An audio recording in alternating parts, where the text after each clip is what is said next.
आगरा विकास प्राधिकरण की योजना ग्रेटर आगरा लॉन्च हो चुकी है। 29 जून 2026 से इसके रजिस्ट्रेशन स्टार्ट हो गए हैं।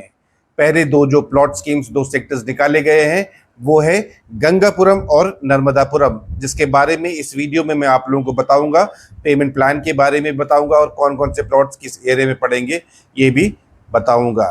आज का वीडियो जो हो रहा है वो एक कॉमन वीडियो समझ लीजिएगा ग्रेटर आगरा के लिए, जिसमें टर्म्स एंड कंडीशंस ऑलमोस्ट सब में सेम रहेंगी, बस प्लॉट की जो संख्या है वो अलग अलग रहेंगी और सेक्टर्स अलग रहेंगे। फिलहाल 1626 प्लॉट्स गंगापुरम और नर्मदापुरम में निकाले गए हैं। अलग अलग प्लॉट साइजेस रहेंगे, जिसके बारे में इस वीडियो में पता चलेगा। ये हो गया गंगापुरम और Narmadapuram, 1626 plot greater Agra launch हो गई है। अब आते हैं ग्रेटर आगरा परियोजना के नर्मदापुरम में। ये जो गेट नजर आ रहा है आपको, ये प्रतीकात्मक है, इसको आप ऐसा ही बनेगा ये मत मान लीजिएगा। बाकी आपको एक बहुत ही ऑर्गेनाइज टाउनशिप, 45 मीटर की सड़कें, बाकी आधुनिक सुविधाओं के साथ आपको ग्रेटर आगरा में मिलेगा, जिसका पंजीकरण स्टार्ट हो चुका है और समाप्ति 29 जुलाई 2026 को होगा। उससे पहले आप लोग अप्लाई कर लीजिएगा। जनहित पोर्टल में जाके आपको अप्लाई करना होगा, यानी कि janhit.upda.in में जाए, वहां पर अपना रजिस्ट्रेशन कराएं, यानी कि लॉगिन आईडी क्रिएट करें और उसके बाद आगरा विकास प्राधिकरण की वेबसाइट को सर्च करें और वहां पर आपको ब्रोशर और मैप भी मिल जाएगा। ठीक है, अब आते हैं, ये है मुख्यमंत्री शहरी विस्तारीकरण नए शहर प्रोत्साहन योजना के अंतर्गत नर्मदापुरम और गंगापुरम डेवलप की जा रही है। ये है RERA registration number, so AD approved and RERA registered project है। ये ग्रेटर आगरा परियोजना के मेन यूएसपीज है। 45 मीटर की मास्टर प्लान रोड होगा, green corridor, mix land use है, मनोरंजन क्षेत्र है, ग्रुप हाउसिंग के प्लॉट्स बनेंगे। इसका भूमिगत यूटिलिटी डक्ट रहेगा, स्पोर्ट्स के लिए रहेगा, सोलर पैनल, सीसीटीवी, फुटपाथ एवं साइकिल ट्रैक, बहुत सारी चीजें, एसटीपी वगैरह सारी रहती ही है। ये है, स्क्रीनशॉट ले सकते हैं, ब्रोशर में आपको ये सारी चीजें मिल जाएंगी। ये है सुविधाएं जो ग्रेटर आगरा में आप लोगों को मिलेंगी। अब इसके साथ मैं आप लोग बता दूं कि ये जो मैप में दिखा रहे हैं, ये है आगरा लखनऊ एक्सप्रेसवे है, और ये जो दिख रहा है आपको, ये सेक्टर्स बटे हुए हैं। और ये मेन पीपल मंडी जो एरिया है, मार्क कीजिएगा। ये जो रोड दिख रही है 45 मीटर की रोड होगी, जो मास्टर प्लान रोड है, ये अभी बनेगी। और यहाँ पर ये है नर्मदापुरम ये है। नर्मदापुरम के बारे में बताऊंगा आप लोगों को, कौन कौन से प्लॉट्स निकाले गए हैं। ताजमहल से डिस्टेंस, ये पूरा जो ये दिख रहा है, ये कॉमन है। ये आप ग्रेटर आगरा के लिए पूरा मान लीजिए कि ताजमहल 13.9, 20.6 आगरा किला, ISBT आगरा 20 किलोमीटर, मतलब ये हो गया आपका 20 से 21 किलोमीटर के रेडियस में आपको सारी चीजें मिलेंगी। अटलपुरम आवासीय योजना में लगभग जो एवरेज था वो था 15 किलोमीटर। सो 25 हवाई अड्डा मिलेगा, 22 किलोमीटर ईदगाह रेलवे स्टेशन, ईदगाह बस स्टैंड 21 किलोमीटर 22 किलोमीटर की डिस्टेंस पे। ये सारे डिस्टेंस मेन जो प्रोमिनेंट प्लेसेस है वहां से आपको मिलेंगे, यानी एवरेज 21 से 22 किलोमीटर। ठीक है, ये T06, T04, T03 ये सारे के सारे सेक्टर्स बनेंगे। ये रेजिडेंशियल सेक्टर्स होगा, मिक्स लैंड यूज वाले होंगे, आगे कुछ कमर्शियल्स रहेंगे, जो आगे आने वाले समय में प्राधिकरण निकालता रहेगा। अब ये है मैप, जो आपका नर्मदापुरम का मैप है, ये वाला। इसके बारे में मैं आप लोगों को बता दूं कि ये एंट्री यहाँ से भी एक एंट्री है। ये सारी एंट्रीज आपको मिलेंगी। ये पार्क EWS के LIG ग्रुप हाउसिंग यहाँ पर बनेगी। बाकी आपको जो प्लॉट के साइजेस हैं वो मैं आप लोगों को आगे बता देता हूँ कि कौन कौन से प्लॉट के साइज रहने वाले हैं। 100 मीटर तक के प्लॉट रहेंगे, जिसे हम कहेंगे LIG। ठीक है, LIG के बारे में भी समझ लीजिए कि इसमें वही लोग अप्लाई करेंगे जिनकी इनकम 3,01,000 रुपए से लेकर 6 लाख तक की है। सो इसके लिए आपको आय प्रमाण पत्र भी आपको लगाना पड़ेगा आगे जाके, उसे तक मैं कहीं मिस ना कर दूं। LIG में आपको अप टू 100 स्क्वायर मीटर के प्लॉट्स मिलेंगे। यहाँ पर 101 से 150 मीटर है MIG 1, MIG 2, HIG 1 में कम प्लॉट रहेंगे। HIG 2 में जो प्लॉट है वो 250 से स्क्वायर मीटर से अधिक के रहेंगे। सो जब मैं बात करूंगा आपसे कि LIG में आपको अप टू 100 मीटर रहेंगे, तो मैं आप लोगों को बता दूं कि यहाँ 72 मीटर के जो प्लॉट हैं, आप अपने ब्रोशर को थोड़ा ध्यान से देखेंगे तो उसमें 72 मीटर के ज़्यादा प्लॉट हैं। आप ये मत सोचिएगा कि आपको 90 मीटर का मिल जाएगा। जो मैक्सिमम है मेरे हिसाब से, बहुत सारे 72 मीटर्स नज़र आ रहे हैं, वो मैंने मार्क कर दिया कि मैप पे, कि वो जो ये एरिया है ये एरिया आपको मिलेगा 72 मीटर, यानी कि फ्रंट उसका 6 मीटर का और गहराई जो होगी वो होगी 12 मीटर का। 12 6 मल्टीप्लाई करेंगे तो 72 आएगा। सो ये वाला एरो कर दिया, ये है 72 मीटर। इसके लिए पार्क अलग से दिया गया है, फैसिलिटी का एरिया यहाँ पर हो जाएगा। फिर इसके बाद आते हैं ये वाला पोर्शन, ठीक है। ये वाला जो है वो आता है, एरो आ रहा है कहाँ पर, 9/16। तो 9/16 का मतलब हो गया MIG1 जो होगा वो ये कैटेगरी कहलाएगा, यानी कि 101 से लेके 150 मीटर तक का। बट जो मैक्सिमम है 9/16 ही आपको यहाँ पर नजर आएंगे, और कुछ बड़े प्लॉट होंगे तो वो कॉर्नर्स वगैरह में रहेंगे। बट मैक्सिमम 144 मीटर का प्लॉट है। अगर आप सोच रहे हैं कि आपको छोटा यानी कि 120 मीटर का मिल जाए तो ये पॉसिबल नहीं है। मैप आप ब्रोशर में चेक करेंगे तो 9/16 ही आपको हर जगह नजर आएगा। मेरा नंबर आपको ना ऊपर स्क्रीन पे नजर आ जाएगा या नीचे आ जाएगा। इस नंबर में आप मुझे चाहो तो व्हाट्सएप कर दीजिएगा, तो ये मैं आपको PDF सेंड कर दूंगा। तो MIG1 में 144 मीटर के प्लॉट्स आपको यहाँ पर मिलेंगे। तो ये वाले प्लॉट्स और ये वाले प्लॉट्स होंगे 200 मीटर के, दोनों एरो जा रहे हैं यहाँ पर, मर्ज करेंगे यहाँ पर। सो 10/20 मीटर के रहेंगे। तो ये हो गए आपके 200 स्क्वायर मीटर के प्लॉट्स यहाँ पर और यहाँ पर, ठीक है। आगे हम देखेंगे कितने नंबर ऑफ प्लॉट्स रहेंगे इसमें। MIG2 में 200 मीटर के सबसे ज़्यादा प्लॉट्स रहने वाले हैं, और वो भी 200 मीटर के। फिर HIG1 में कम रहेंगे, 250 से अधिक, यानी कि HIG2 वाले जो होंगे वो ये वाले पोर्शन होंगे, क्योंकि ये है 12/25 यानी कि 300 मीटर के प्लॉट होंगे। और 250 का लेना चाहेंगे तो यहाँ कहीं मिल जाएंगे। फिलहाल वो होंगे बहुत ही कम होंगे, कॉर्नर्स ही काउंट होंगे मेरे हिसाब से, तभी बनेगा 250 स्क्वायर मीटर का। फिलहाल ये 300 मीटर का यहाँ पर बन रहा है। ये सबके आगे यहाँ पर 12-12 मीटर की रोड रहेगी। और कुछ यहाँ पर जो एरियाज है, यहाँ 144, 150, 142 मीटर्स के यहाँ पर निकलेंगे, क्योंकि एक एज सा बना रहा है तो यहाँ हो सकता है कि बढ़ता रहे, 144, 146 इस टाइप से रहेंगे। अगर आप लोगों को यहाँ भी मिल जाता है तो कोई दिक्कत वाली बात नहीं, क्योंकि फ्रंट की जो रोड आ रही है वो है 18 मीटर की, यानी कि 60 फीट की रोड रहेगी। और न्यू बिल्डिंग बाईलॉज के हिसाब से ऐसे प्लॉट अच्छे कहलाए जाते हैं, ठीक है। ये हो गया आपका मैप का, मैंने आपको बताया कि कहाँ कहाँ पर प्लॉट्स रहेंगे और कौन से आपके प्लॉट ज़्यादा रहेंगे। अब बता दूँ कि 100 मीटर तक के जो प्लॉट निकाले जा रहे हैं, यानी कि 72 मीटर के जो प्लॉट है वो है 220 प्लॉट्स रहेंगे टोटल। 72 220 तो नहीं होंगे, मेरे हिसाब से 190 180 के आसपास रहेंगे, बाकी अलग अलग एरियाज में रहेंगे। LIG में 101 से 150, 144 स्क्वायर 144 है यहाँ पर। तो ये हो गया आपका 144 वाले ही रहेंगे ये। अब एक मल्टीप्लाई कर लीजिए ये वाला, हाँ, तो ये हो गया आपका 144 स्क्वायर मीटर के प्लॉट्स ही रहेंगे, 144 है यहाँ पर। 200 मीटर वाले जो होंगे वो सबसे ज़्यादा रहने वाले हैं। 250 वाले मैंने बताया कम होंगे, एंड 49 वाले 300 मीटर के करीब रहेंगे, वो ये होंगे 49 भी नहीं होंगे, मेरे हिसाब से 40 के आसपास या 35-40 के आसपास रहेंगे। और जो प्राइस डिसाइड किया है प्राधिकरण ने वो है 33,000 रुपये पर स्क्वायर मीटर। ये हो गया आपका बेसिक प्राइस। इसके अलावा आपको फ्री होल्ड का चार्ज भी देना पड़ेगा, जो नीचे मैंने मेंशन कर दिया है कि जो बाद में बताता हूँ, ये फ्री होल्ड आपको बाद में देना होता है। ये बेसिक प्राइस, अगर आप जनरल कैटेगरी के हैं तो आपको 10% देना है, अगर आप रिजर्व कैटेगरी में आते हैं तो आपको 5% अमाउंट जमा करना है मात्र, ठीक है। बाद में पैसे ले लेंगे, ये ऐसा नहीं कि आपको कोई डिस्काउंट मिल रहा है, बट रजिस्ट्रेशन अमाउंट में आपको मिल रहा है। बाकी ये जो फ्री होल्ड चार्ज है इसको भी आपको ऐड करना पड़ेगा अपनी टोटल कॉस्टिंग में। ये गंगापुरम का मैप है, जैसे मैंने आप लोगों को बताया कि नर्मदापुरम बता दिया, इसको मैंने उतना भी स्टडी नहीं किया। नेक्स्ट वीडियो में मैं इसके बारे में डिटेल आपको बता दूंगा। फिलहाल यहाँ पर जो आ रहे हैं, यहाँ पर 908 प्लॉट रहेंगे अलग अलग एरियाज के हिसाब से, ठीक है। इसके बारे में बता दूं, लेकिन जो जितनी बात अभी तक हुई है वो कॉमन रहेंगी। अब आपको अप्लाई करने के लिए आपके पास क्या क्या होना चाहिए।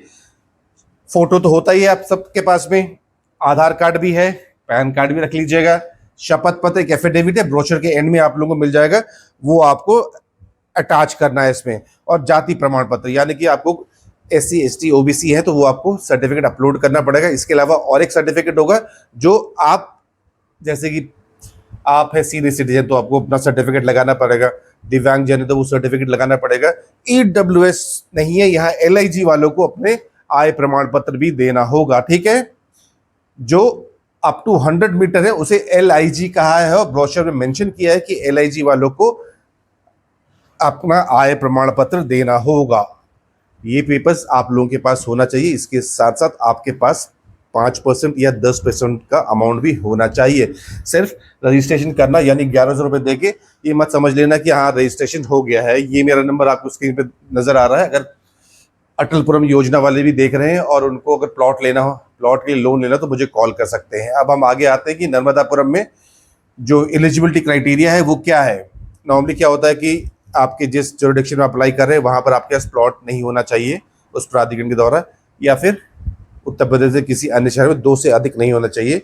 लेकिन जब आप शपथ पत्र देखेंगे इसके, तो उन्होंने यही चीज़ मेंशन की है कि मेरे या मेरे पति, मेरी पत्नी तथा अवयस्क बच्चों के पास विकास प्राधिकरण, आवास विकास परिषद, इम्प्रूवमेंट ट्रस्ट, किसी स्थानीय निकाय आदि में द्वारा विकसित किसी आवासीय कॉलोनी में कोई भी भूखंड या भवन नहीं है। ठीक है, ये आपको एफिडेविट में यही चीज़ देखने मिलेगी और ब्रोशर में थोड़ा सा डिफरेंट रहेगा, जो आगे आपको दिख जाएगा।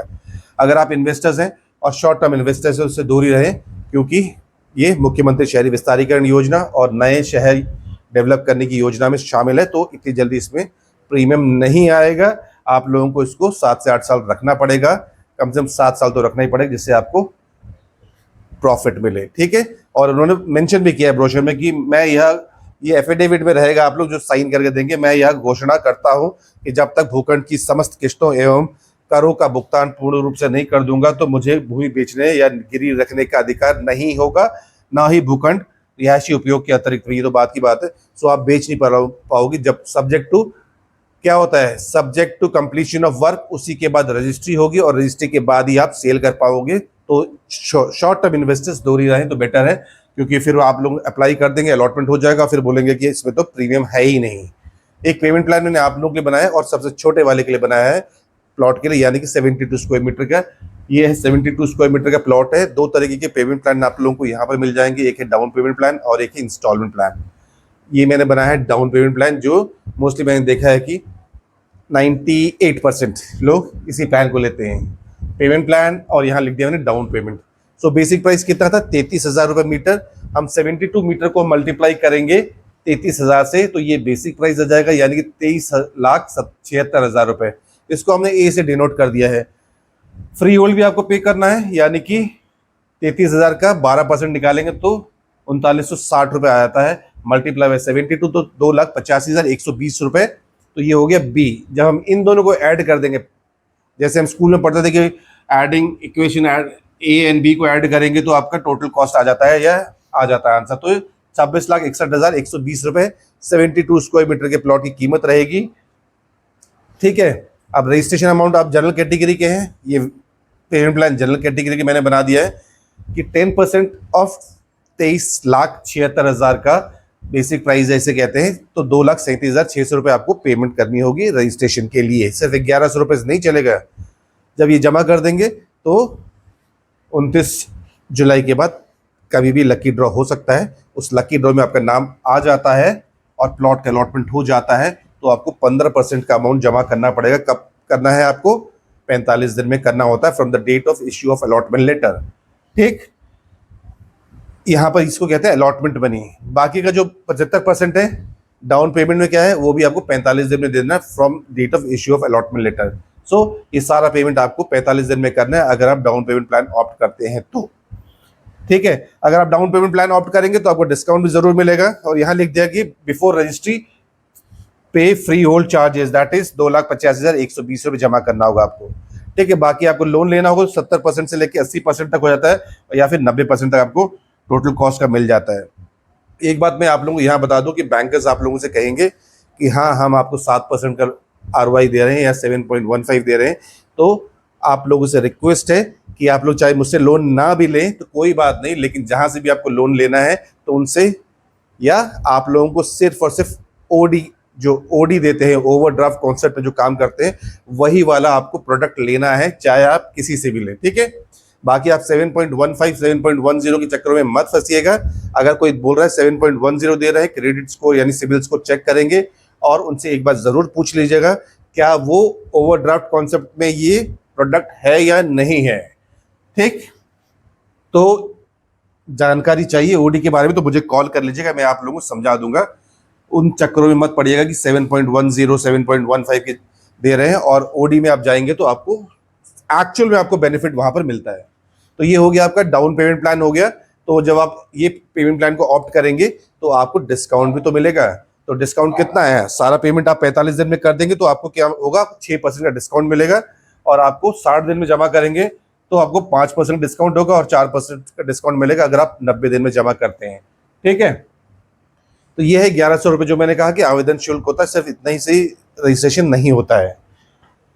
एक बात बहुत इंपॉर्टेंट है कि जिस दिवस में पूर्ण धनराशि प्राधिकरण कोष में प्राप्त होगी उसके अनुसार ही छूट की गणना की जाएगी। यानी कि आप एक दिन में डिले कर जाते हैं तो आपका कोई अधिकार नहीं बनता है डिस्काउंट लेने का। सपोज आपने यहाँ पर 46वें दिन में पेमेंट की, 45 दिन में की और बैंक ने क्रेडिट वहां पर उनके अकाउंट में 46वें दिन में कर दी, तो शायद से वो मानेंगे नहीं आपको, फिर आपको इस 60 डेज वाले में काउंट करेंगे, यानी कि 1% का आपका लॉस हो जाएगा। इसलिए जब भी मैं लोन वगैरह कराता हूं तो ये 45 दिन टारगेट नहीं रखता हूं, यहाँ मैं 35 दिन का टारगेट लेकर चलता हूं। बाकी ये आपको बता दिया मैंने।